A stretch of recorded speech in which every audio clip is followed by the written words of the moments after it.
because the First Amendment case law says that the government can't use private parties to accomplish what it can't directly, the allegation is that the government has been sort of co-opting social media companies in order to censor people who express different views on various subjects on social media. That's for sure. I mean, we've been shadow banned here. I mean, we have problems nonstop. I mean, I dared to do a telethon thing for Julian Assange when we first started this channel, and then that was sort of the end of that for us. But I mean, it's a constant battle. And, you know, while I have you here, let me ask you, what is your knowledge on the BDS, anti-BDS legislation in, like, I think it's 36 states now. Do you know of any of the updates on that, like how that is playing out? I know there was one in Texas where I think the woman actually won her case. You know what? I haven't followed that extremely closely. I do know that there's been a lot of censorship of, you know, pro-Palestine views. Well, really for decades. My father's actually from the West Bank. I'm named after the city Jenin, where he's from. Okay. So of course I butchered your name. It's not Jenin, it's Jenin. Yeah, but everybody does that. Gringo. You are a gringo. Okay. But yeah, I've been paying attention to this issue since I was in college, and you know, I was actually a member of Students for Justice in Palestine, which many universities have shut down now by saying that it's anti-Semitic. So that's, you know, a huge civil liberties, free speech issue of this time. But yeah, I haven't kept up on the BDS legislation. I also happen to be on maternity leave right now. I have a 9-week. Oh, congratulations! Oh, you look lovely. You look lovely. 9 weeks? Yeah. Oh my God, you look lovely. I think I still look like a house. Jenin, what has been the consensus you're getting, without obviously naming anybody, but just being in DC and knowing how serious the Assange case is and the ramifications that will come as a result of our civil liberties dissipating, specifically the First Amendment? Do they understand the significance of prosecuting Julian at this point? Do they even though they're not really willing to say anything about it? I would say that most people don't. I happen to be friends with a lot of people who do, like Blumenthal. I don't know if right. You know him, no, I know Max. Yeah. I know Max. So, you know, people I'm around certainly get that. But I think there are a lot of people who genuinely believe that he poses a danger, and what he did poses a danger, which is, yeah, it's a terrible, terrible precedent to set. Yeah.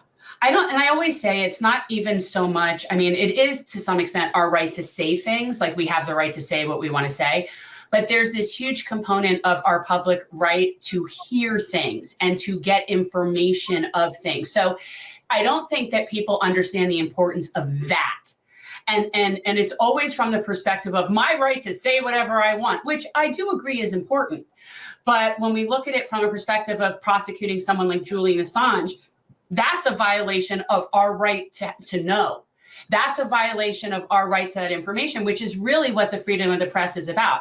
It isn't so much about that we care that journalists have their rights to say what they want on the soapbox. It's so that the public has a right to know the stuff that we have a right to know.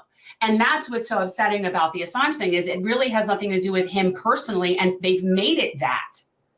That's right. And actually, the First Amendment jurisprudence says that the right to obtain information is a sort of corollary of the First Amendment right to speak.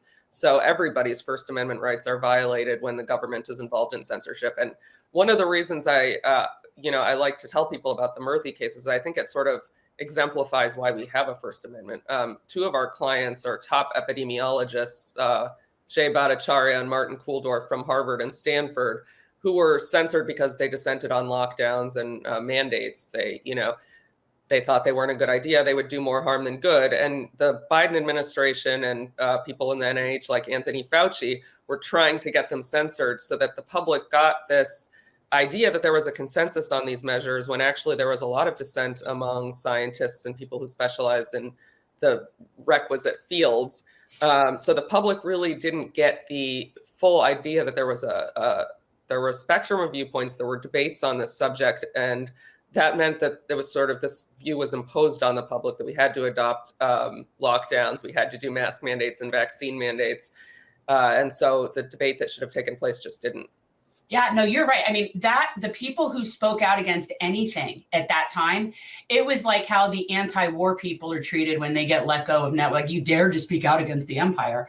Yeah. And it very much felt like that to me. I'm against all bans and mandates. I just don't do bans and mandates. It's not my thing. But everybody politicized it so much that reason went out the window. Reason went out the window so early on with that chaos ensued.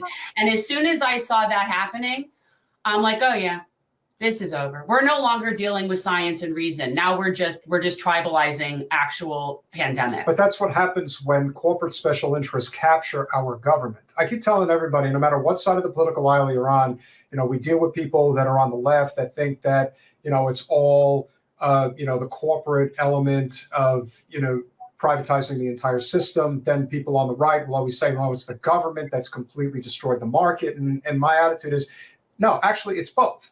Corporate special interests run the government. It's that simple. And you're seeing it now. It's much easier to discern why did people were so ready, willing, and able to give up their rights, because we live in a country that is dominated by the corporate message. Well, Pfizer and all. Well, I mean, there's definitely a collusion factor. I mean, is that something that you guys talk about? I mean, is there any reference to why these platforms were basically bought off and shut down what they were doing? Is there any trail, or is it just like, we know they did it because they did it? Is there any way to connect it?